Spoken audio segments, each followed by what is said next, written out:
Dieu nous aime. Oui, il nous aime. Cela n'est pas un slogan. Cela n'est pas seulement un message que je le dis comme ça, non. Il nous aime réellement et ce Dieu-là existe, il est vivant. Il s'appelle Emmanuel et aujourd'hui, il est encore au milieu de nous. Aujourd'hui, il est encore dans vos maisons parce qu'il veut vous parler. Mais il le fera comment? Il va encore passer par l'un de ses serviteurs pour nous faire du bien, pour nous parler, pour nourrir nos âmes, pour nous apporter également sa bonne parole qui est une bonne nourriture pour chacun de nous en tant qu'enfants de Dieu. Nous en avons besoin pour bien croître, pour bien grandir. À toutes et à tous, shalom et bienvenue dans ce nouveau numéro d'État Grandeur où nous allons recevoir un homme de Dieu. Peut-être que vous les connaissez déjà, peut-être que vous l'avez déjà entendu prêcher, vous l'avez déjà côtoyé, je ne sais pas. Mais si ce n'est pas le cas, ne vous inquiétez de rien parce que ta grandeur est là également pour vous amener finalement, pour aider cet homme de Dieu d'entrer dans vos maisons, pour vous exhorter, pour vous édifier à travers les messages qui nous apporte aujourd'hui, un message qui ne vient pas de lui, mais qui vient de celui qui l'a envoyé aujourd'hui dans ce programme. Shalom également à toutes les personnes qui nous regardent via les réseaux sociaux.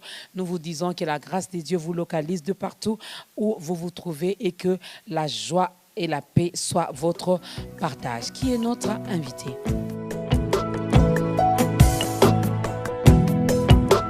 Alors ensemble, recevons le révérend pasteur Jean-Loup Kankonde des missions évangéliques, la rédemption. Il est là aujourd'hui pour nous édifier. Je vous en prie, pasteur. Nous allons bien manger aujourd'hui avec cet homme de Dieu, mesdames et messieurs, le révérend Jean-Loup Kankonde des missions évangéliques, la rédemption.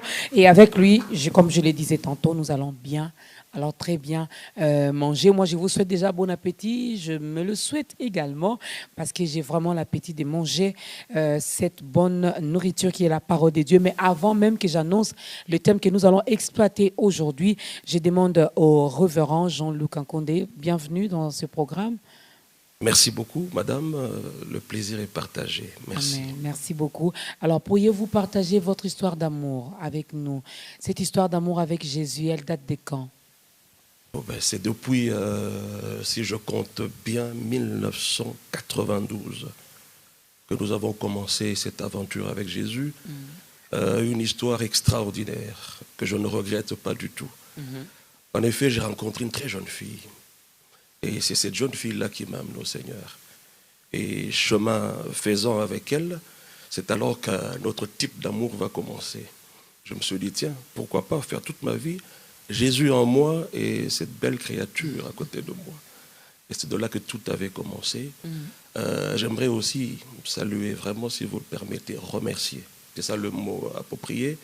Là où j'ai commencé mes premiers pas dans le ministère. Okay.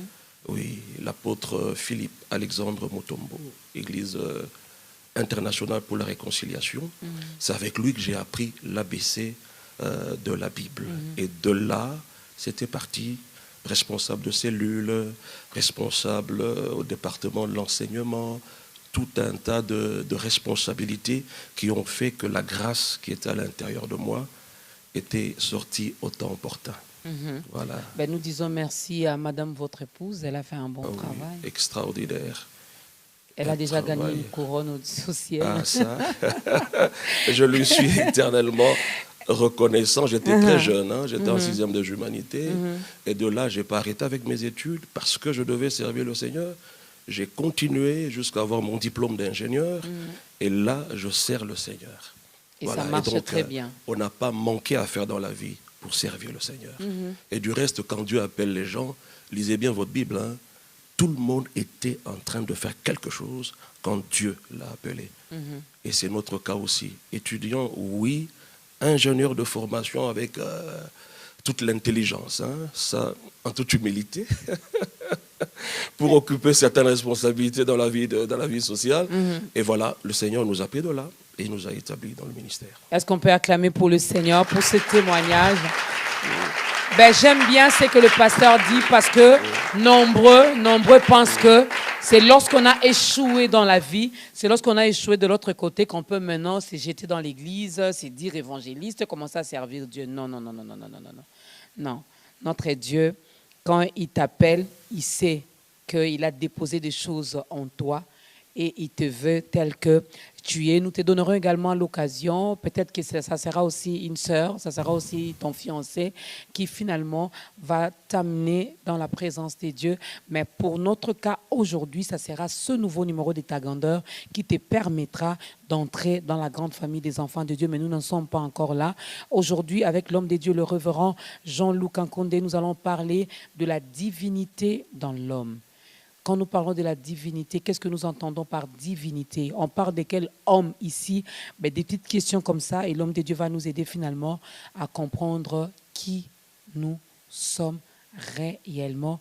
Et lorsque nous avons cette divinité en nous, qu'est-ce que cela peut produire dans la vie? Avant d'attaquer le sujet, nous allons demander à la chorale de nous proposer la toute première chanson.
Programme de la divinité dans l'homme, à la divinité dans l'homme, avec le révérend Jean-Luc Ankondé de l'église Mission évangélique La Rédemption. Mesdames et messieurs, encore une fois, à toutes et à tous, bienvenue dans ce nouveau numéro de État à grandeur. Alors, l'homme des dieux, comme texte de base, vous pouvez également noter chez vous à la maison, comme ça nous le lirons ensemble. Nous sommes dans Colossiens chapitre 2, le verset 14, on ira jusqu'au verset 17.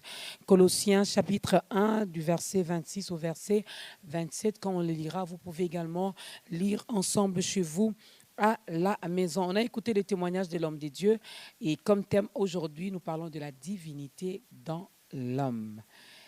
Qu'est-ce qu'est la divinité, révérend? Ceci est une question très fondamentale. Qu'est-ce que la divinité? C'est tout ce qui est en rapport avec Dieu.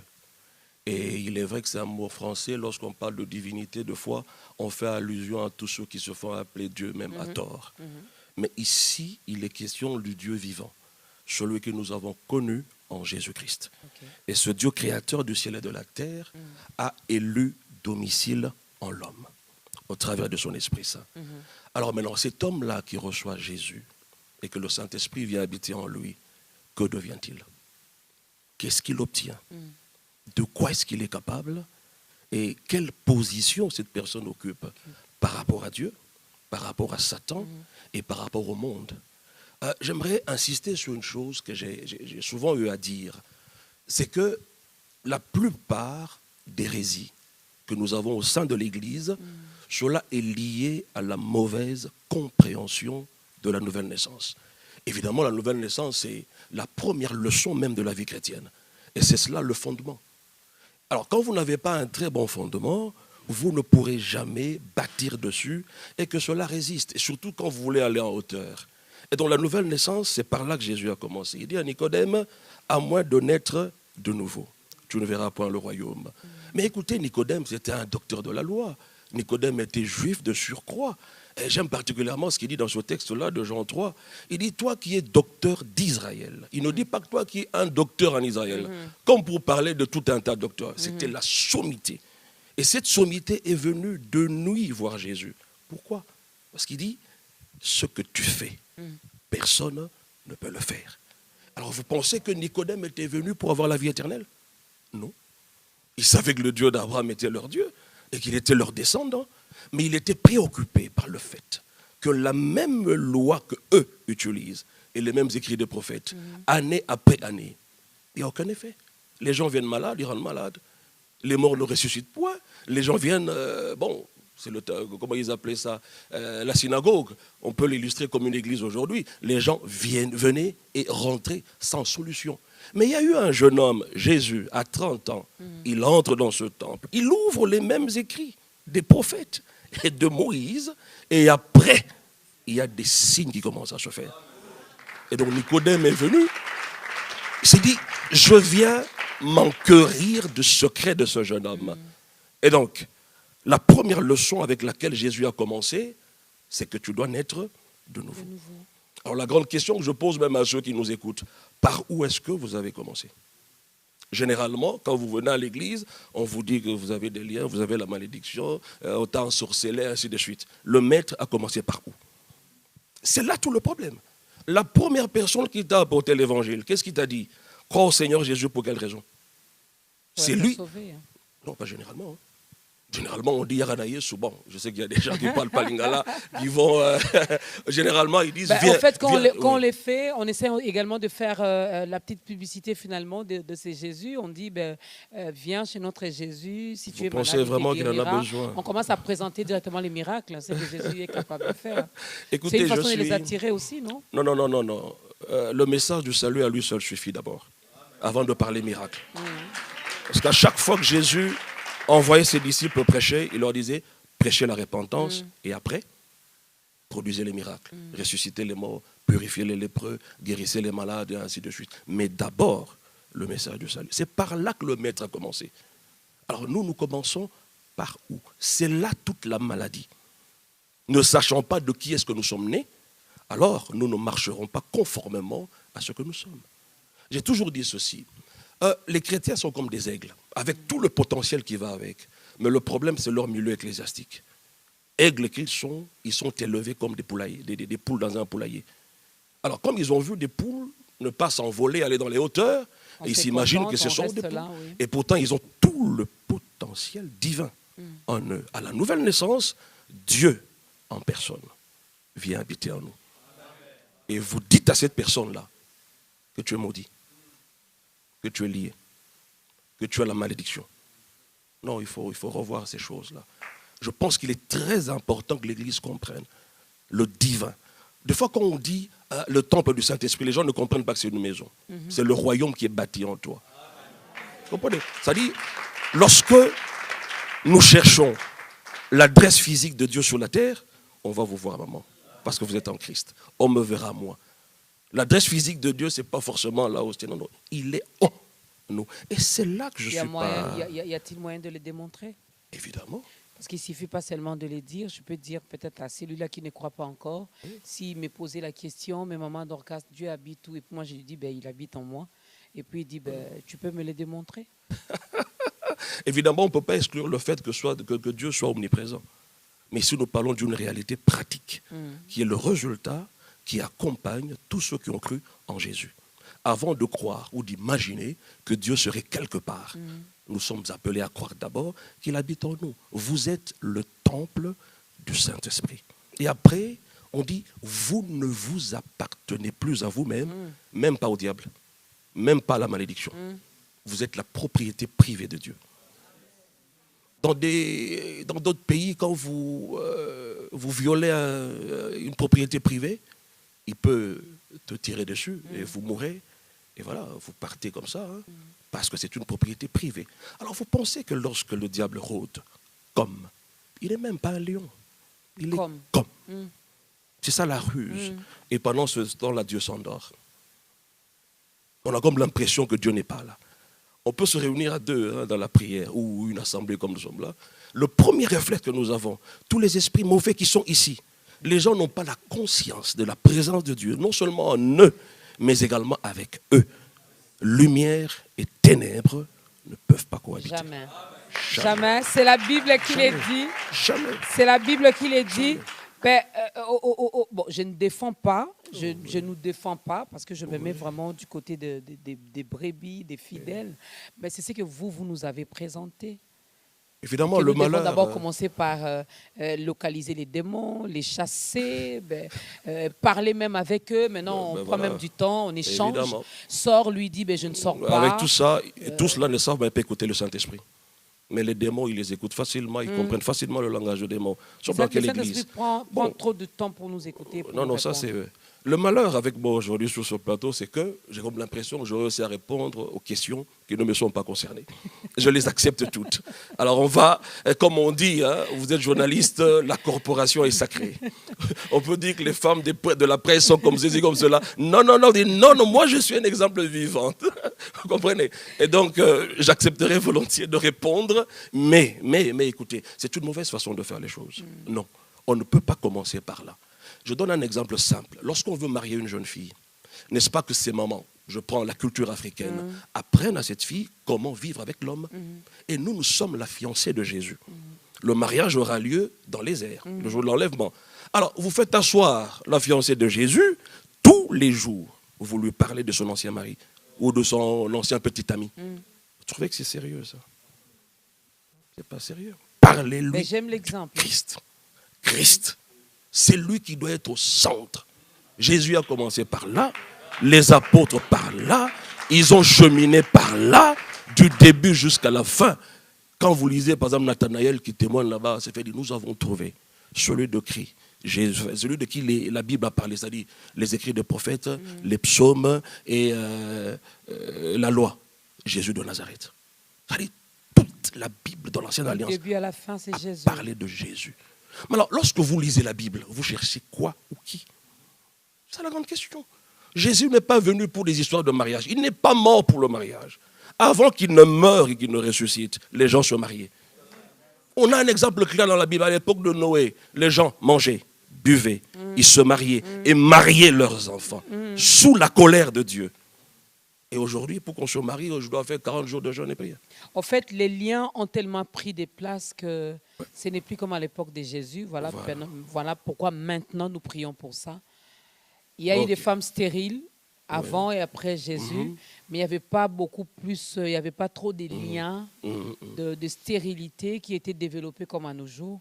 Voilà pourquoi on les chasse. Non, je suis contre tout cela. Écoutez, la Bible est claire. Romains chapitre 5, verset 12. Par un seul homme, le péché entra. Et quand vous lisez Jean 29, qu'est-ce qui est écrit là-bas? Voici l'agneau de Dieu qui ôte les péchés du monde. Alors, que les étrangers me pardonnent. Là, les Congolais d'abord. En lingala, on lit comment? Voici l'agneau de Dieu qui ôte le péché du monde. Généralement, quand un pasteur dit ça, les interprètes en lingala, ils disent comment? Non, c'est pas Masumu, c'est Lisumu. Péché est écrit au singulier là. Alors, si Jésus est venu ôter un seul péché, c'est lequel? Alors, ce seul péché qui est entré a entraîné quoi? Tout ce qui s'appelle mal a commencé à partir de cette nature du péché. Même le sida était déjà dans cette nature. Il a fallu seulement que le temps arrive pour que cela se manifeste. De la même manière, lorsque Dieu a déclaré c'est la postérité de la femme qui viendrait écraser la tête du serpent, Christ était là-dedans. Toute la révélation biblique était là-dedans. Comme un tout. Et progressivement, cela se déballait, se révélait jour après jour. Et donc, je ne dirais pas que c'est parce qu'aujourd'hui il y a plus de stérilité, ainsi de suite. Et puis, les cas bibliques, je prends l'exemple d'Abraham, on ne nous parle que de Sarah. On ne nous parle pas d'autres femmes qui étaient aussi stériles. Alors, on ne peut pas, à partir d'un seul élément comme celui-là, établir toute une doctrine et pour dire, voilà, on doit chasser, on doit chasser. J'aimerais aussi préciser une chose. Généralement, on m'accuse. On me dit que moi, je n'accepte pas la délivrance. C'est faux. C'est faux. Je l'accepte. C'est biblique. Le problème, c'est la manière dont les choses se font. Et donc, si Jésus est venu ôter un seul péché, c'est cette nature dans laquelle il y avait tout ce qui s'appelle mal. Et tout le mal a été ôté. Alors, dites-moi, pourquoi je continue à pécher? Parce que ceux qui me poussaient à pécher, la nature du péché, Jésus l'a ôté. Alors, je pêche pourquoi? Alors que je laisse ma tante, mes grands-parents tranquilles, c'est moi le responsable. Vous ne serez jamais tenté au-delà de vos forces.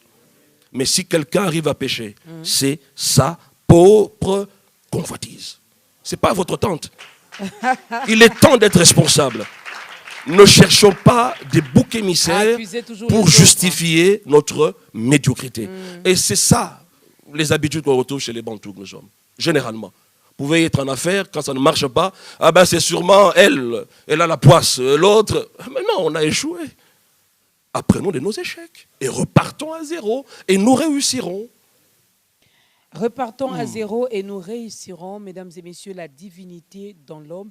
Alors j'ai compris ici, on ne parle pas de n'importe quel homme, mais on parle de celui qui a reçu Jésus dans sa vie comme Seigneur et Sauveur. Et que le Saint-Esprit également habite déjà dans cet homme parce que nos corps sont des temples de l'Esprit Saint. Qu'est-ce qui se passe une fois que je prends conscience de cette divinité? Ok, très bonne question. D'abord, à la nouvelle naissance, il est important de savoir que l'homme est un esprit. Il a une âme et habite dans un corps physique qui est féminin ou masculin. Alors, à la nouvelle naissance, qu'est-ce qui se passe? C'est seul votre esprit qui est né de nouveau. Votre âme et votre corps n'ont subi aucune transformation. Et c'est d'ailleurs à partir de là que le diable peut encore exercer une certaine influence sur vous. Et notez aussi que lorsqu'on parle de nouvelle naissance, on fait allusion à un bébé. Alors, il est né aujourd'hui ce bébé. vous lui dites demain nous avons combat. Il va combattre qui? Satan, qui est aussi esprit, avec une éternité d'âge, avec toute l'expérience de la ruse, depuis le ciel, en passant par Éden, jusqu'à nos jours. Et ce bébé-là qui ne sait même pas Christ, c'est qui réellement? Non, c'est quelque chose qui est monté par la foi. Je reçois Jésus. Et ça suffit pour être sauvé, mais pas pour régner sur la terre. Et il y a des choses en plus qu'il faut connaître de sa nature, de son identité. Et donc Christ, ou Dieu, la divinité dans l'homme, fait que vous ayez la même nature que Dieu. Ça veut dire la même vie qui a animé Jésus sur la terre. C'est la même vie que vous avez. Tel il est, tel nous sommes. Tel nous sommes. La Bible me dit, Jésus est resté obéissant jusqu'à la fin. Lui-même, il dit, il n'a fait que la volonté de celui qu'il avait envoyé. Voilà. Alors, dès qu'il entre, je deviens comme lui. Ce qui veut dire, je dois parler comme lui. Oui. Je dois être obéissant. Je dois avoir une vie de prière comme lui. Oui. Je dois opérer des miracles comme lui. Okay. Je dois prêcher la bonne nouvelle comme lui. Je dois comme lui. C'est difficile, hein? Parce que lui, il était 100% Dieu, 100% homme.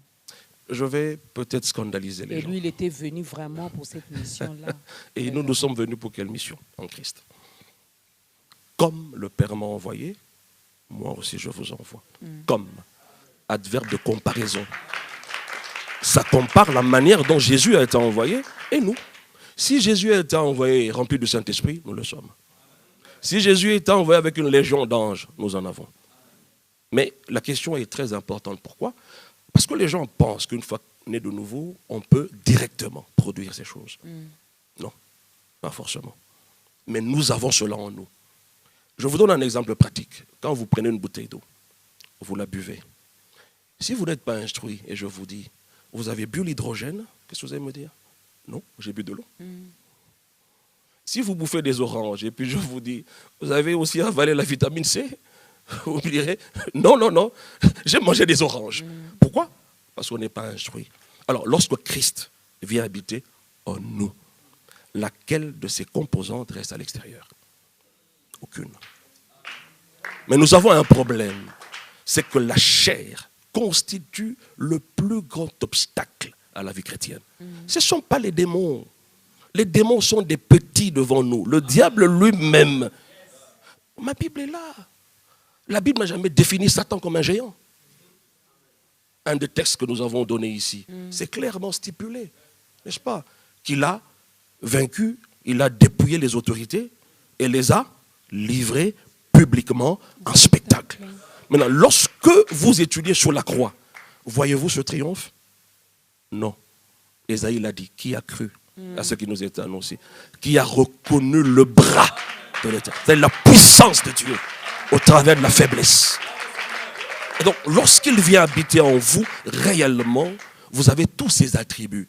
Mais le problème, c'est lequel? C'est que dans mon esprit, j'ai la nature du ciel, j'ai la nature de Dieu, j'ai la vie de Dieu. Et donc, des espèces comme nous, les nés de nouveau, dans l'ancienne alliance, il n'y en avait pas. Abraham n'était pas né de nouveau. Moïse n'était pas né de nouveau. Et donc, il ne faut pas coller ma vie à David. Non. Qui dit, par exemple, après avoir péché, ne me retire pas ton Esprit Saint. Non. Je ne soutiens pas le péché. Mais ça arrive. On peut trébucher. Voilà le terme approprié. La Bible le dit d'ailleurs. Voilà. Quand je trébuche, le Saint-Esprit s'attriste. Il ne sort pas de moi. Et c'est à partir de ce genre de choses que nous avons toujours tendance, lorsqu'on se réunit, à dire au Saint-Esprit, viens, descends maintenant. Et celui qui est en vous là, c'est qui? Ben, ce n'est pas une façon seulement de lui demander finalement de se manifester, parce qu'on sait déjà qu'il habite en nous. Utilisons le terme approprié, c'est simple. Pourquoi demander ce que nous avons déjà? C'est ça le problème. Merci Saint-Esprit, parce que tu es là. Oriente-moi, afin que tu te manifestes. Je n'ai pas resté là pendant des minutes et des minutes. Moli, Mokita, Kita, Saint-Esprit, descend. Il est en vous et il est avec nous. Il l'a démontré lui-même dans Jean 14. Quand il disait, voilà mon Père ceci, Philippe lui dit, mais montre-nous le Père, cela nous suffit. Il dit, Philippe, depuis le temps que je suis avec vous, tu ne sais pas que celui qui m'a vu a vu le Père. Ne crois-tu pas que les œuvres que je fais, je le fais par mon Père qui habite en moi et moi en lui? Jusque-là, il y avait Jésus qui avait la divinité en lui et pas les hommes. Et progressivement, il va commencer à leur dire ceci. Sachez que tout ce que vous demanderez en mon nom, il ne dit pas à mon nom, en, ça veut dire que nous serons en lui. Vous comprenez? Il continue. Il dit, le Saint-Esprit est avec vous, mais il sera en vous. La version parole vivante dit, lorsqu'il sera en vous, vous vivrez la même vie que moi. Alors, vous comprenez que jusque-là, personne n'avait le Saint-Esprit en lui. Alors, il ne faut pas me comparer avec Pierre qui voulait se faire cribler par Satan. Non! Mais il est en nous. Pourquoi on a du mal finalement à avoir la même vie que Christ? C'est là que je suis en train d'arriver. Dans mon esprit, j'ai la vision du ciel. La Bible déclare ceci. Lequel des hommes connaît les choses de l'homme? Si ce n'est l'esprit de l'homme qui est en lui. Mon esprit sait pourquoi il est venu. Quand vous lisez 2 Corinthiens au chapitre 5, lisez le texte, on vous dit que l'esprit gémit en moi. Ça veut dire, c'est une expression de plainte. C'est-à-dire, il se dit, ok, c'est moi le véritable homme. Je suis venu dans ce corps, dans ce monde, afin de réaliser un but divin. Et Jésus a déclaré, celui qui vient du ciel, il voulait dire simplement celui qui est né de Dieu, est au-dessus de tous les hommes. Cet homme-là est déjà né en vous, l'homme intérieur. La nouvelle création en Jésus-Christ est déjà en vous. Mais il ne peut pas s'exprimer sans le concours des 2 autres entités de l'homme, qui à la nouvelle naissance n'ont subi aucune transformation. Je suis né de nouveau. Je suis passé de la mort à la vie, des ténèbres à la lumière, de la malédiction à la bénédiction. Mais pourquoi cherchons-nous encore la bénédiction? Non, il faut être conduit par l'Esprit pour le manifester. Nous le sommes déjà. Alors, c'est vrai que je suis passé d'un endroit A vers un endroit B. Maintenant, est-ce que ma tête le sait? Parce qu'en fait, l'âme, c'est le système de pensée. Est-ce que ma tête le sait? Voilà pourquoi il est écrit, ne vous conformez pas au siècle présent, mais soyez renouvelés par l'intelligence, votre intelligence, afin que vous discerniez. C'est-à-dire le but pour lequel on doit renouveler l'intelligence, c'est arriver à discerner quelle est la volonté de Dieu. Ça, c'est global. Et dans cette volonté, on dit ce qui est bon, agréable et parfait. D'abord, ce qui est bon. C'est normal, hein? Je l'ai fustigé, mais c'est quand même normal quand on vient de naître. Eh ben, nos petits-enfants nous demanderont toujours des chocolats, des bonbons. C'est ainsi que tu vois un chrétien en train de prier, de pleurer. Seigneur, mon mariage, oh mon Dieu, tu avais promis. Non, tu pleures pourquoi? L'église n'est pas dans le deuil. Ça sont les petits-enfants. Ils cherchent des choses bonnes. Quand ils ne voient pas ça, pour eux, Dieu n'est pas là. Et en tant que père, il peut nous l'accorder. Évidemment. Il sait que nous sommes des bébés. Évidemment. Donc, alors imaginez un garçon comme celui-là. Jusqu'à 5 ans, il rentre le soir, il dit à sa maman, où est mon foufou? C'est ça l'église d'aujourd'hui. Né de nouveau, mais nous n'avons pas grandi. Un des textes qu'on a lu ici, la richesse de Dieu parmi les païens, on précise, hein? Les non-juifs donc, c'est Christ en nous l'espérance de la gloire. Il dit, nous devons amener ces gens à devenir parfaits en Christ. La perfection dont il est question là, ce n'est pas une question de vivre sans erreur. Non, non, non. C'est la maturité spirituelle. Okay. Aussi longtemps que l'héritier est un enfant, je dis qu'il ne diffère en rien d'un esclave. Quoi qu'il soit le maître, il est déjà héritier. Il est le maître de tout. L'héritage lui appartient. Mais il est sous des tuteurs. Le premier tuteur, c'est le Saint-Esprit. Le deuxième, ce sont les ministres de la parole. Nous devons perfectionner l'Église, les amener à bâtir l'Église et à atteindre la stature parfaite du Christ. C'est cela la maturité. Christ croissait en sagesse, en grâce. Voilà. Devant Dieu et devant les hommes.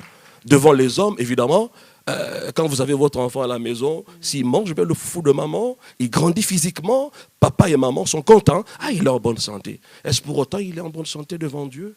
Si Dieu est esprit et que nous sommes ses enfants, une espèce ne peut donner naissance qu'à une espèce qui lui soit semblable. Et donc nous sommes des esprits comme lui. Alors nous devons croître spirituellement. Qui sont les tuteurs? Le Saint-Esprit. Il est plus que disposé. Et nous, maintenant, les prédicateurs de la bonne nouvelle, qu'est-ce que nous enseignons? 1 Pierre, chapitre 1, verset 10. Tous ceux qui ont successivement prophétisé, suivant la grâce qui nous était réservée en Jésus, ont fait de ce salut l'objet de leur recherche et de leur investigation, cherchant à savoir à quelle époque ces choses glorieuses. C'est-à-dire, Ésaïe, quand il a vu tout ce qu'il nous dit là dans Ésaïe 53, il était émerveillé. C'est-à-dire, quand est-ce que nous verrons ces choses? Est-ce que je serai participant le Seigneur va leur dire, ce n'est pas pour vous. Mais c'est pour ceux qui sont arrivés à la fin là-bas. C'est nous autres l'Église. Et maintenant que nous y sommes, qu'est-ce que nous prêchons? Nous avons pris le message qui nous avait destiné, nous mettons ça de côté. Première leçon, qui t'a ensorcelé? Qui t'a envoûté? Qui est le sorcier de ta famille? Qui est l'homme fort de ta famille? Moi, je suis l'homme le plus fort de ma famille. Amen. En Christ Jésus. Amen. En passant, je suis cadet de ma famille. Voyez-vous, toutes les maladies de ma famille, je n'ai jamais attrapé cela. Jamais. À mon âge, là, dans ma famille, que tu le veuilles ou pas, tu es hypertendu. À mon âge, là, si tu ne fais pas attention, c'est le diabète qui commence. Que tu le veuilles ou pas, à cet âge-là, tu portes des lunettes, tu es myope. Que tu le veuilles ou pas, garçon dans ma famille, certains prophètes sont passés avant qu'on connaisse le Seigneur. Ils ont dit que dans cette famille, les garçons se marieront difficilement. C'est ce qui a été fait. Ils se sont tous mariés à près de 40 ans. Mais moi, je me suis marié à 28 ans. Pourquoi je suis une exception? Je croyais même que tu allais acclamer. Ah, ça. Et ce sont ces secrets-là que je voudrais partager avec le peuple de Dieu et même ceux qui sont en dehors de l'Église. Que Christ en vous. Vous avez la même nature que Dieu, mais vous avez un problème sur le plan mental. Vous n'avez pas encore la mentalité du royaume. C'est-à-dire, né de nouveau, je prends un exemple naturel. On me prend au fin fond de Chilengi. On m'amène à Kinshasa, automatiquement, je vais aux États-Unis, à Manhattan. Et un homme comme celui-là dira, ça c'est le paradis. C'est une très belle ville. Mais je suis sûr et certain que cette nuit, il ne va pas rêver les rues de Manhattan. Non. Il va rêver Chilengi. Sa tête est restée où? À Chilengi. Alors maintenant, on nous enseigne la parole de Dieu. Pourquoi? Pour renouveler justement cette pensée. Que nous sortions de là. Que nous vivions ici. Avec toute la mentalité d'ici. Tu es déjà dans le royaume. Tu te réveilles le matin. Tu poses une question à un citoyen du royaume. C'est où un dispensaire ici? Le citoyen du royaume te dit, ici il n'y a pas de dispensaire. Ici on ne tombe pas malade. Ici on ne tombe pas malade. Christ a pris nos maladies. Est-ce que je peux illustrer ça avec vous, s'il vous plaît? Donnez-moi un peu votre micro. Christ a pris. C'est ça la maladie. Il a remis ça quand? Il n'a jamais remis ça. Alors, toi, tu viens me dire que vous avez des maladies de 3e, 4e génération. Dieu punit l'iniquité des pères sur les enfants jusqu'à la 3e et à la 4e génération de ceux qui me haïssent. Moi, je n'ai pas haï Dieu. Je ne suis pas victime de ces choses. Non. Et le cas, c'est ma vie personnelle. Aucune maladie de ma famille n'est mon partage. Je suis une exception à toutes les lois établies de ma famille. Et qu'est-ce qui fait que les autres sont victimes puisque vous êtes dans cette famille-là? Vous avez été sauvés pour sauver aussi. Ils vont y arriver. En passant, c'est moi qui les ai tous amenés à Christ. Presque, eux tous. Ah voilà, presque tous. Et c'est moi qui ai prié pour eux afin qu'ils soient baptisés de l'Esprit et parlé en langue. Presque tous. Et puis je suis le cadet chez nous. Je les salue, mes frères, je les aime beaucoup. Ce sont les premiers qui m'ont soutenu. Ma grande sœur est là. Et les pasteurs à l'église de Kanlouka. On ne peut pas imaginer quels miracles se font là-bas. Parce qu'elle est homme. L'homme est esprit. Elle a la divinité en elle. Toutes les histoires des mbasses ou tout ça. Quand vous allez au Kanlouka, au quartier 6, demandez Maman Marthe. On dit, cette femme-là, elle est spécialiste de guérir les mbasses. Même les enfants ressuscitent tous les jours ici. Bon, c'est peut-être parce qu'on n'a pas cette mentalité-là de brandir ce que le Seigneur fait. Mais le Seigneur l'utilise puissamment. La divinité en elle. Même vous. La divinité en elle, finalement, je crois que même ceux-là qui sont contre que la femme ne prêche pas, alors qu'est-ce que vous allez dire? Puisque Dieu utilise sa servante qui est là, vous allez dire quoi? Je ne sais pas. C'est un débat auquel je ne m'engage même pas. Lorsque vous avez la divinité en vous, même votre façon de réfléchir change. Même votre façon de voir les choses change. On écoute la deuxième chanson.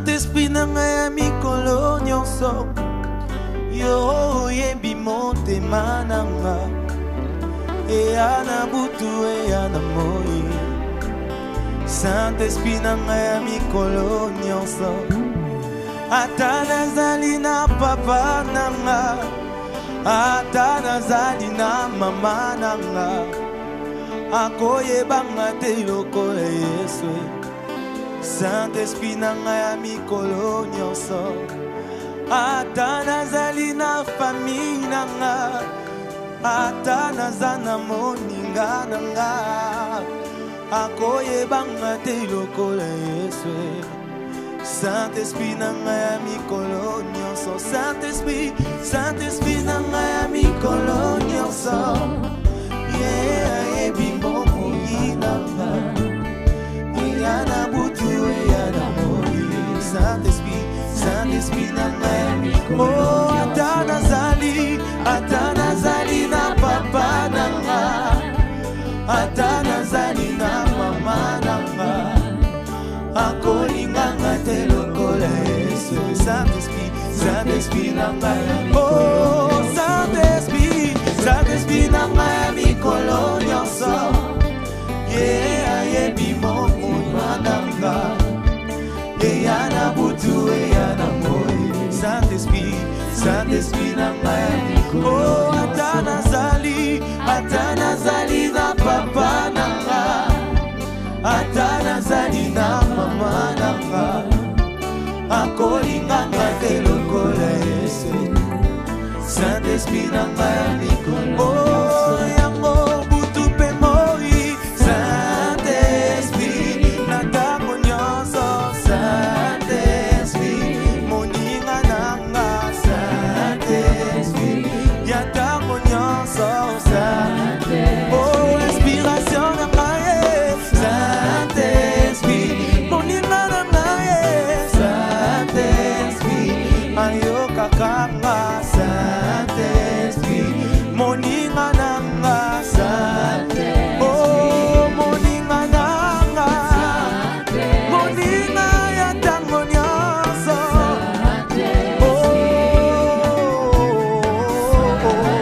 Saint-Esprit Saint-Esprit nanga oh yo demolakisi nanga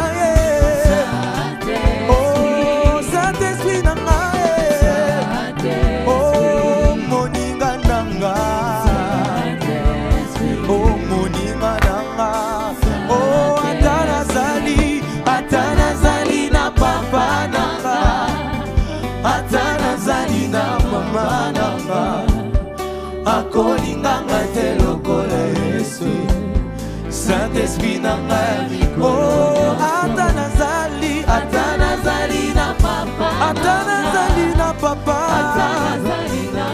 na mama nanga koinganga te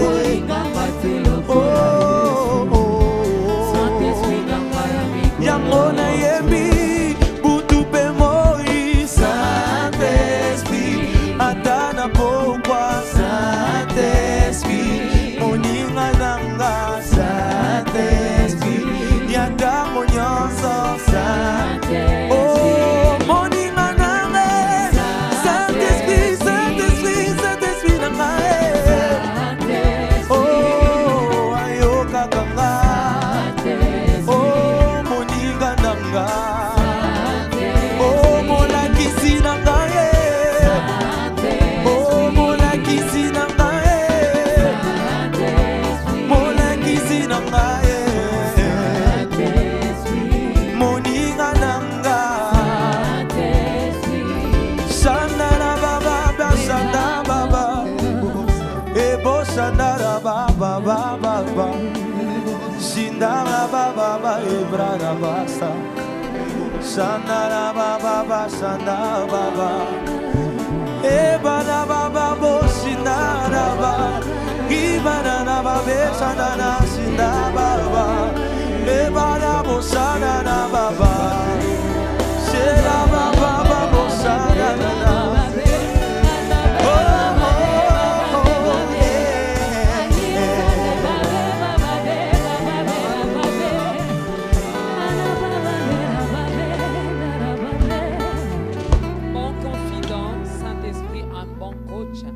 Saint-Esprit, un bon ami, un bon conseiller, un bon guide, ben, il est tout, le Saint-Esprit, et il peut être tout également. Alors, laissons-nous toujours conduire par le Saint-Esprit. Nous parlons de la divinité dans l'homme.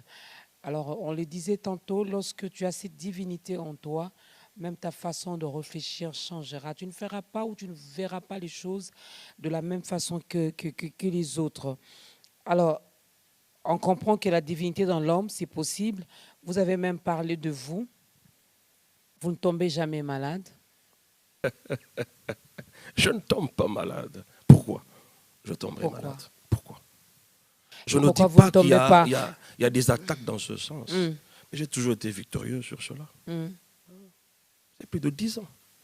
Je ne tombe pas malade. Pourquoi? Pourquoi je vais tomber malade? C'est une déception pour le royaume. Le royaume attend de moi des choses. Même le monde soupire et attend avec un ardent désir la manifestation des fils. On ne dit pas des enfants, mais des fils. Nous sommes nés, nous devons atteindre la stature des fils. Vous savez, quand Dieu m'a fait comprendre ma vision dans cette commission que je suis en train de conduire, j'ai eu une vision où je voyais un monsieur me tenir par la main et me faire le tour des églises de la place. Ce que j'ai trouvé de curieux, je n'incrimine personne, je n'indexe personne. C'est simplement ce que j'ai vu. Et tout le monde n'est pas nécessairement inclus dans cette vision. Je vois et des pasteurs et leurs fidèles tout petits comme ça. C'est alors que je posais la question à celui qui me conduisait. Pourquoi sont-ils si petits? Dans la vision, je semblais les connaître. Il dit, mais ils ne sont pas comme ça. Il dit, non, toi tu les vois physiquement. Voilà, et c'est comme ça qu'ils sont. Et une voix me dit, voilà le travail que je te donne. Va. Il dit, lève-toi et va. Enseigne à mon peuple et aux nations, c'est-à-dire l'Église et les païens, la Bible à la lumière de la rédemption.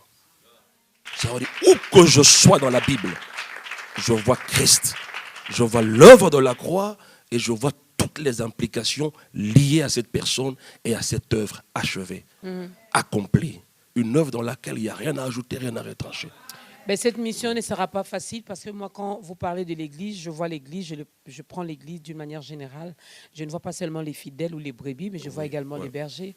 Est-ce qu'ils vont vous croire facilement? Non, mais c'est le problème que j'ai. Parce que déjà, comme ça, on les voit grands. Or, dans la vision, ils sont tout petits. C'est le problème que j'ai. J'ai rencontré certains papas en guillemets devant qui je voulais prêter allégeance. Et quand ils m'ont demandé, petit, tu prêches quoi? Quand je leur ai dit, ils me disent, petit, bon, en lingala, ça sonne mieux. Au bamba pantalon. Comment on peut interpréter ça en français? Ça veut dire que tu vas manquer de pantalon à porter. Tu vas galérer. Ou galérer autant que tu vas recoudre tes pantalons. Et donc tu seras malheureux avec un tel message. Quelqu'un m'a dit après une conférence, un pasteur, il dit au groupe de ceux qui croyaient en ce message, il leur a dit, vous voyez ce type-là, il a raison. Mais moi, je ne prêcherai pas ça. C'est par rapport à ses fidèles, voilà. Ah, ok. Vous comprenez? Nakolia Nini. Moi, je ne vais pas bouffer un tel message. Ce message m'a amené une certaine discipline, du reste que beaucoup n'ont pas. Je ne fais pas d'appel de fonds à l'Église. Non. Je présente le besoin et le peuple de Dieu soutient. C'est lui qui est touché. Ce qui va manquer, le Seigneur a toujours ajouté. Ils sont là, ils sont présents. Je ne vais jamais chez les fidèles leur demander de l'argent. Ils sont là, ils tous. Jamais. Je préfère rester chez moi avec mon épouse et mes enfants. Mais eux, ils donnent quand même. Ils donnent quand même. Ils sont là, ils peuvent témoigner. Ils sont obligés également de donner. Enfin, ce n'est pas moi, c'est la Bible également qui les dit. Non, mais ils donnent comment? Sans être imposés, sans murmure ni résistance. Ok. Ça, c'est une discipline que j'ai reçue du Saint-Esprit. Vous comprenez? Et donc, comment je réfléchis? Vous êtes Dieu. Je suis le serviteur de Dieu.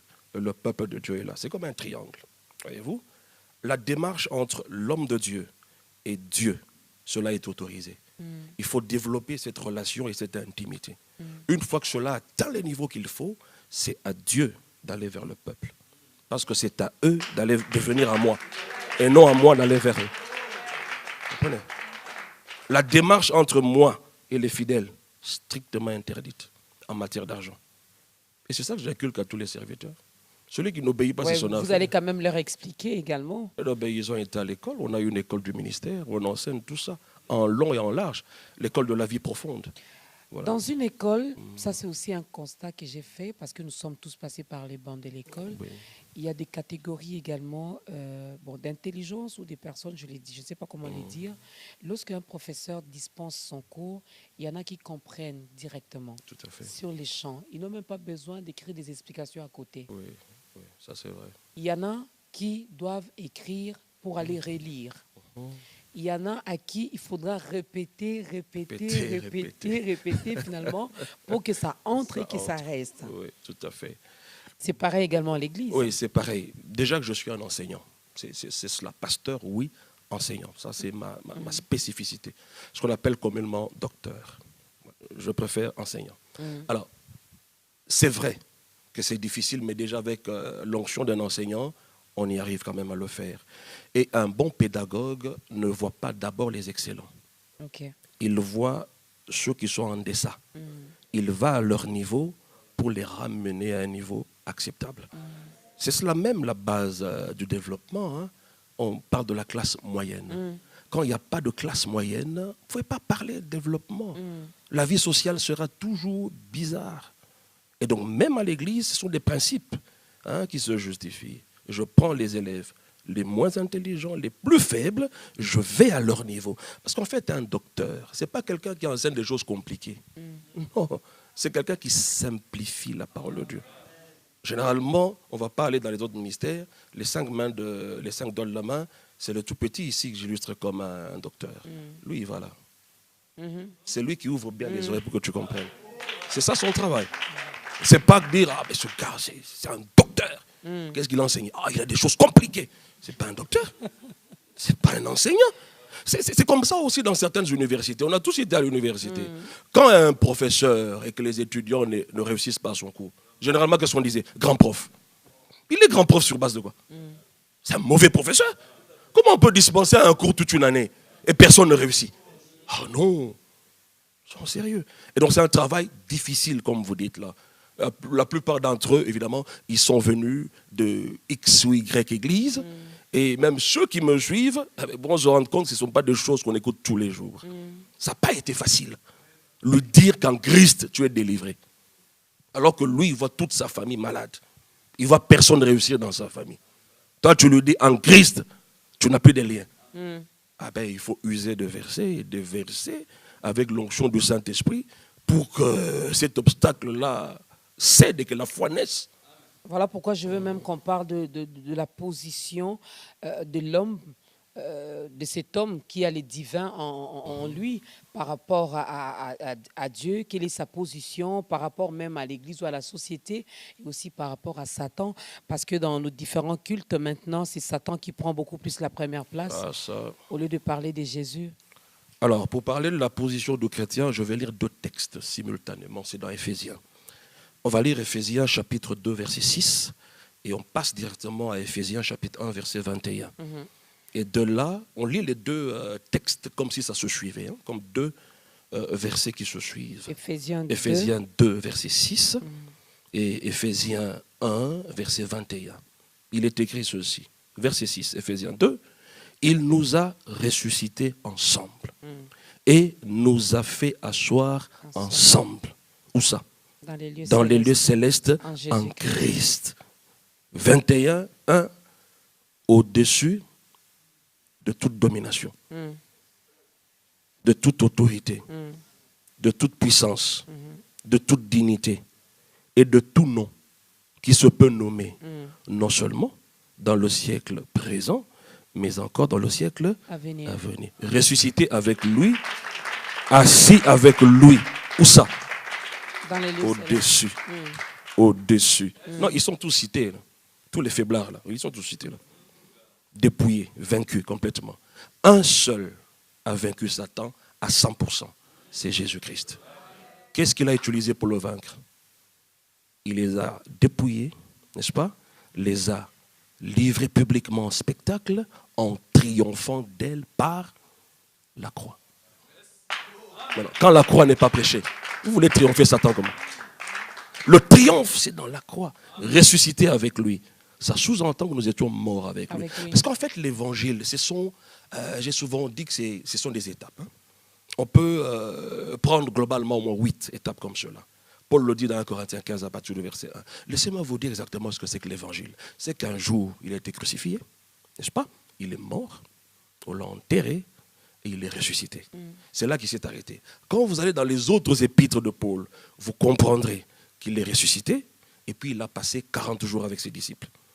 Et puis après, il a été élevé et finalement, il s'est assis.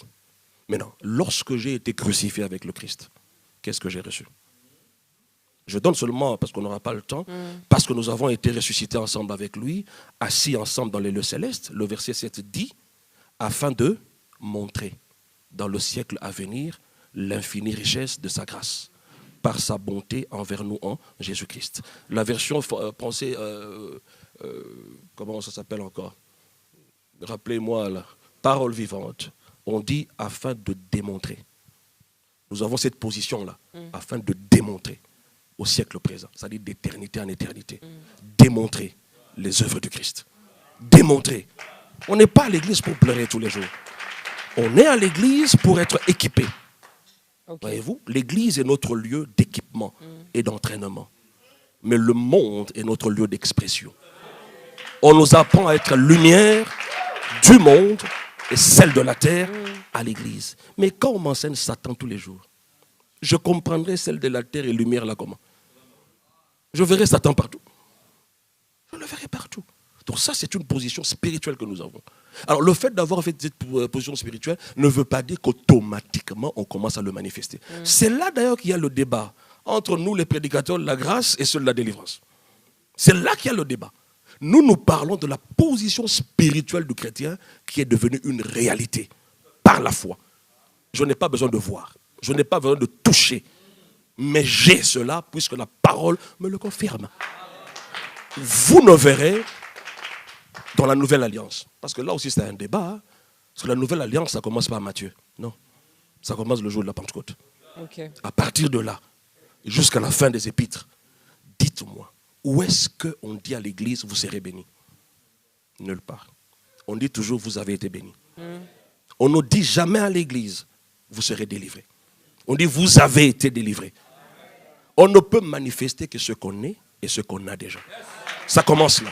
Mais aidez-nous finalement à vivre ce que nous sommes. Exactement, c'est cela. Puisque j'ai la bénédiction en moi. Oui. Je me réfère aussi de Jésus. Oui.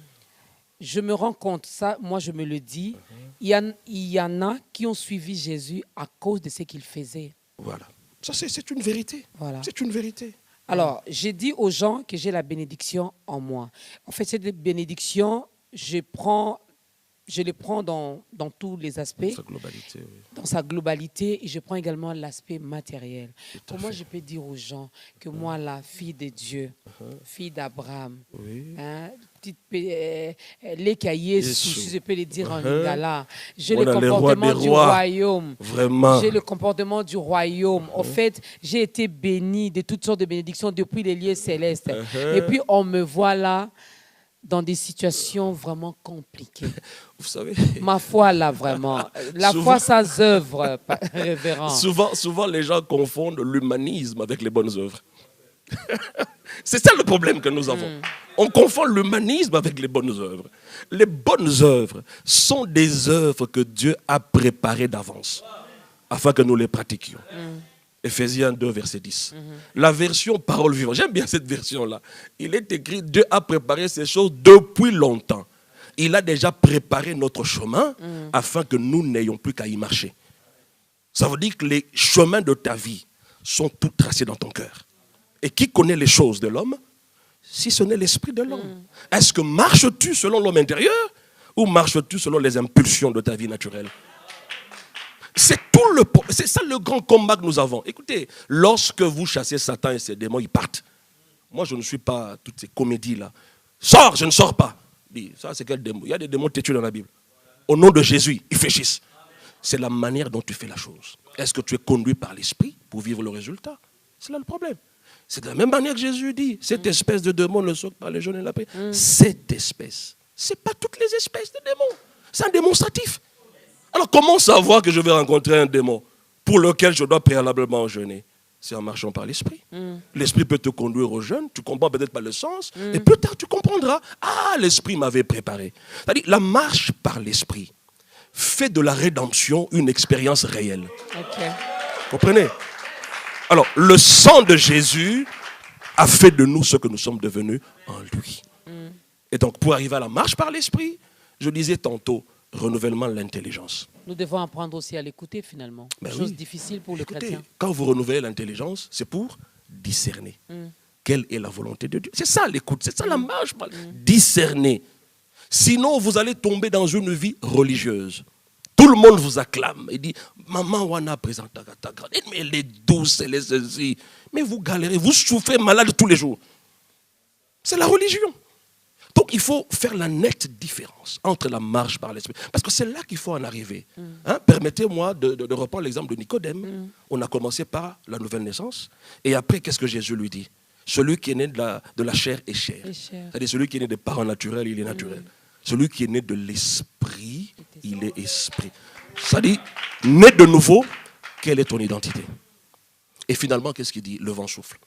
Nous ne savons ni d'où il vient, ni où il va. Il en est ainsi de tout celui qui est né de l'esprit. La marche de l'homme spirituel, c'est la marche du vent, du Saint-Esprit. Alors, quand tu intériorises ce passage de Jean 3, verset 8, je me demande où sont les démons de blocage et de filature. Je me demande. Le problème n'est pas de chasser les démons de filature, mais d'amener les chrétiens à la stature parfaite de Christ. Marchant par l'esprit. On va vaincre toutes ces choses-là. Parce que la même cause produit les mêmes effets. On m'a chassé un démon. Marche par l'esprit, 0. Identité chrétienne, 0. Mais la même cause de l'ignorance produira les mêmes effets. Voyez-vous, Psaume 12 nous le dit. Le méchant se promène partout. Pourquoi? Parce que la bassesse règne parmi les fils de l'homme. La bassesse fait référence à l'ignorance. Le peuple de Dieu périt pourquoi? Parce que Satan est là? Parce que les démons sont là? Parce que ma famille est sous la malédiction? Parce qu'il y a la sorcellerie? Parce que je vis au Congo, on a des problèmes économiques? Non! Ou avoir cette connaissance si vous passez votre temps à nous parler que de ces choses-là? Encore une fois, je réponds à la place des autres. Vraiment, je suis bien obligé. Voilà pourquoi j'enseigne ces choses tous les jours. Alors, tous les jours. On a même une école biblique pour enseigner ces choses, les approfondir. L'école de la vie profonde. On a tout un programme. On commence par l'objectif principal de la venue de Jésus. Pourquoi est-ce que Jésus est principalement venu? Quand vous comprenez la chose principale, vous comprendrez aussi tout ce que vous cherchez découle de cela. Mais quand vous n'avez pas compris la chose principale, eh bien, vous échouez.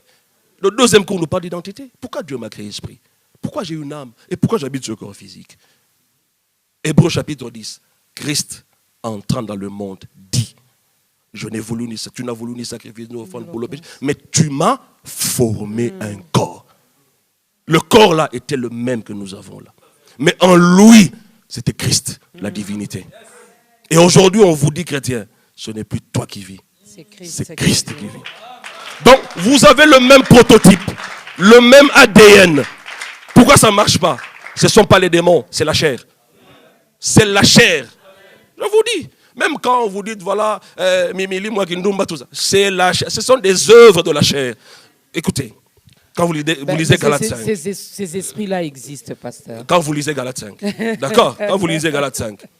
On dit les œuvres de la chair sont les œuvres de la chair, c'est un démon. C'est une partie de moi. Pourquoi cette partie continue à commettre ces choses-là? Chez les païens, l'impudicité, l'adultère, la magie qu'on cite là, on appelle ça les péchés au pluriel. Mais chez nous, on appelle ça les œuvres de la chair. Parce que c'est toi qui les produis. Mais tu as le Saint-Esprit en toi. Tu as la vie de Dieu en toi. Mais pourquoi tu n'arrives pas à manifester ça? C'est ça le combat du chrétien. Le bon combat de la foi. Le bon combat, mesdames et messieurs. Ce n'est pas le combat de chasser, briser. Le bon combat de la foi. Enterrer. Natindi bombe. Boum. C'est quoi ça? Ça vient. Et chose curieuse, révérend. Avant de faire l'appel, chose curieuse, nous envoyons des bombes de toutes sortes. De toutes sortes. Nous les chassons, nous les tirons même à temps et à contre-temps. Mais je me demande quel résultat? pourquoi ils ne meurent pas. Pour quel résultat? Et puis on a comme l'impression qu'il y a plus de démons qu'avant. Oui. C'est toujours le un tiers qui était parti. Hein. Ils se multiplient tellement rapidement. Voilà. Parce qu'on a développé la conscience des démons. Si vous développez la conscience de la personne du Saint-Esprit en vous, vous verrez Dieu partout. Vous verrez Dieu partout. Vous voulez également le voir aujourd'hui. Vous voulez également le voir. Vous voulez également vivre la vie de Jésus-Christ. Vous voulez également avoir la divinité en vous. Ben voilà une occasion qui se présente. Voilà pourquoi je vais demander à l'homme de Dieu de regarder la caméra qui est en face de lui et d'aider cette personne à donner également sa vie à Christ. Merci beaucoup pour cette opportunité. Ça ne peut pas manquer. Ça, c'est vraiment le but principal de la venue de Jésus. Si on rate ça, on rate même le but, l'objectif même du christianisme. Il est clairement écrit dans Romains 3,9. Quoi donc? Sommes-nous plus excellents? Nullement. Parce que tous ont péché et sont privés de la gloire de Dieu. Et c'est cela le problème que vous avez. C'est le problème du péché. Simplement. Tout le mal que tu vois n'est autre chose que la conséquence de cette nature que tu as reçue depuis le sein de ta mère. Parce que les méchants sont pervertis dès le sein maternel. Les menteurs s'égarent au sortir du ventre de leur mère. Remarquez qu'ils naissent bébés, mais avec la caractéristique principale de Satan, père du mensonge. Ils sont aussi des mensonges, eux tous là. Alors, pour sortir de là, il n'y a pas deux ou trois solutions. Il n'y a qu'une seule solution, c'est Jésus-Christ. Il n'y a de salut en aucun autre. Car il n'y a sous le ciel aucun autre nom qui nous a été donné par lequel nous pouvons être sauvés. C'est le nom de Jésus. La solution est là pour sortir de ce problème.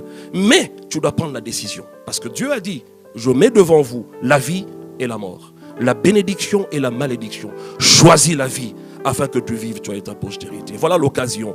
Ne ramenez pas au lendemain ce que vous pouvez faire aujourd'hui.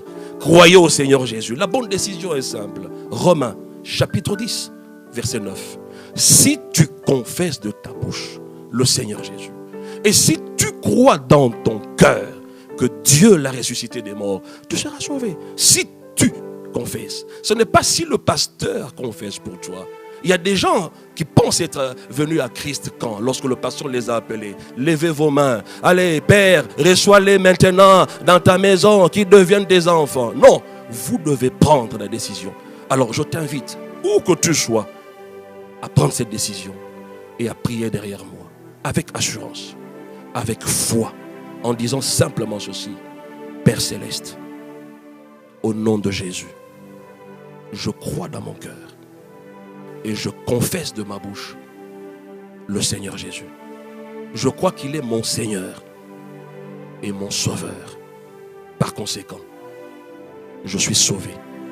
J'ai la vie éternelle. Je suis devenu une nouvelle créature.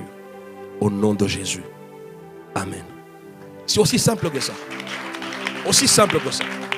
Pour un seul païen qui se répand, c'est la fête au ciel. Eh oui. Mais le jour de votre mariage, il n'y avait pas de fête au ciel. Ah non. Alors même le jour de mon anniversaire. Pas non? du tout. Alors moi, je ne peux pas chanter mariage, libala, libala, et sengo likolo. Non, et sengo dans ma belle. Voilà, n'est-ce pas Yannick Bakouchou qui s'est marié? Ah oui, qui m'excuse. Donc, maintenant, il a la responsabilité d'amener ses enfants à Christ. Voilà. Quand il les aura. Mais toi qui viens finalement d'ouvrir la porte de ton cœur et qui Christ a fait son entrée, ben, estime-toi heureux, estime-toi heureuse parce qu'il y a une grande fête qui est organisée au ciel en ton honneur. Ça n'arrive pas tous les jours. Alors comme j'ai toujours l'habitude de le dire, il ne suffit pas d'ouvrir, de les laisser entrer. Voilà. Il faut demeurer également dans sa présence. Il faut développer cette intimité avec lui. Il faut l'écouter. Il faut écouter sa parole. C'est cette parole qui t'aidera, qui va t'aider à grandir spirituellement aussi, car tu es sauvé pour sauver aussi. Comment tu le feras si tu ne demeures pas dans sa présence, si tu ne manges pas bien? N'accepte pas de demeurer bébé spirituel. C'est pas bien. Dieu n'aime pas ça. Alors, bienvenue encore une fois dans la grande famille des enfants de Dieu. Si tu n'as pas une église d'attache, il y a notre numéro qui est affiché. On pourra toutefois vous orienter, pourquoi pas, vers l'église Mission évangélique, la Rédemption. Alors, révérend, qu'est-ce qu'on peut retenir? Puisqu'on arrive à la fin, c'est la télé malheureusement. Moi, j'avais encore beaucoup de questions. Franchement, on peut revenir. Ils en fait pas, on va revenir. Alors, qu'est-ce qu'on peut retenir en 2-3 mots? Voilà, en 2-3 mots.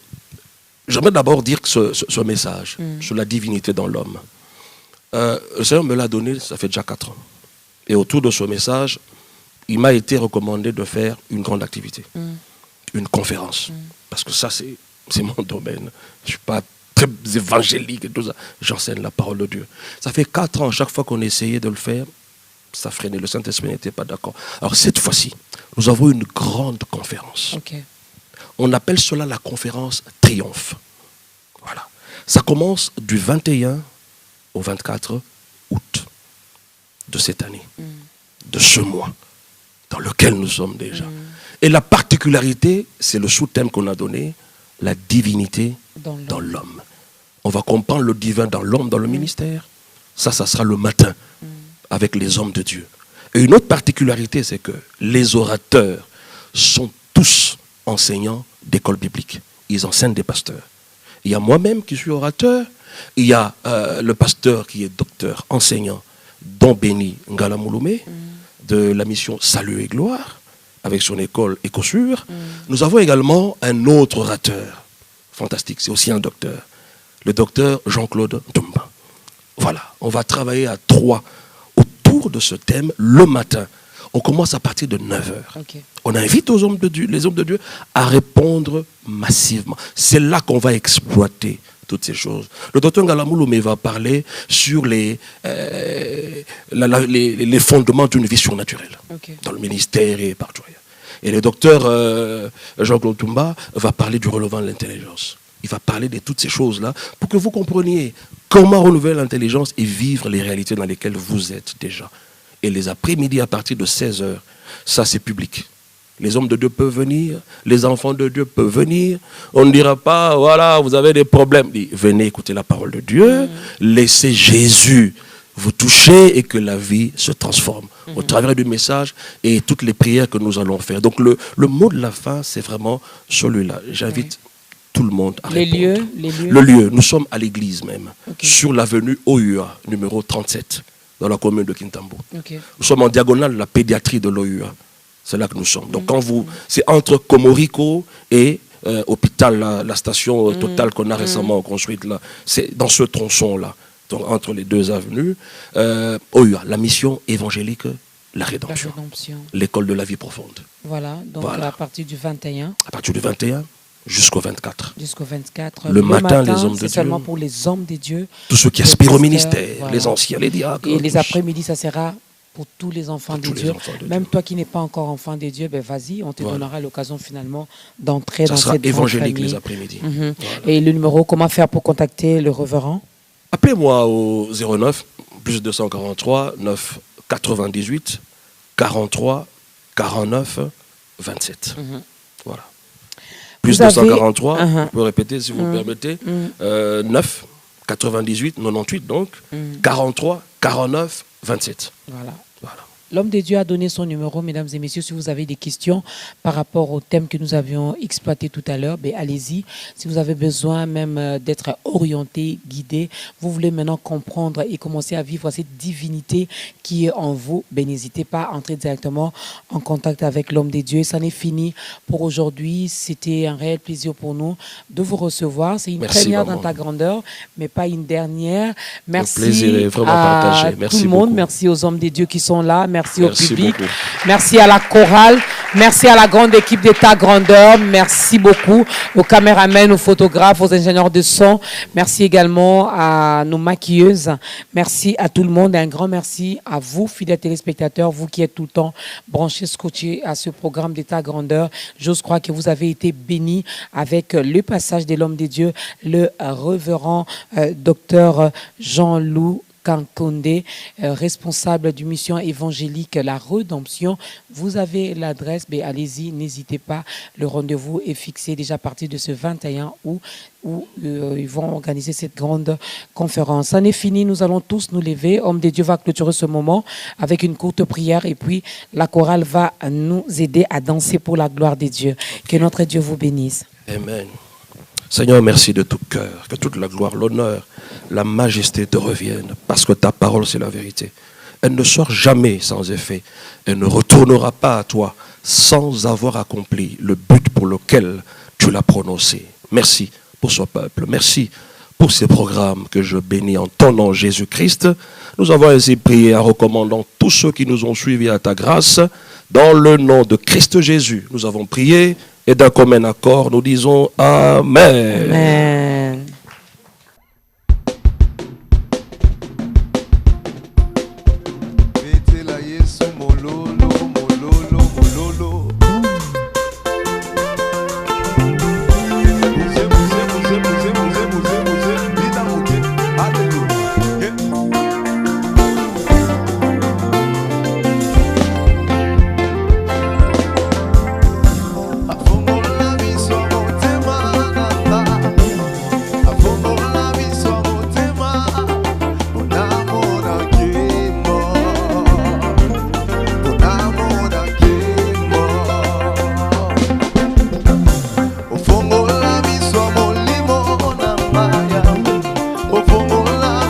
Motema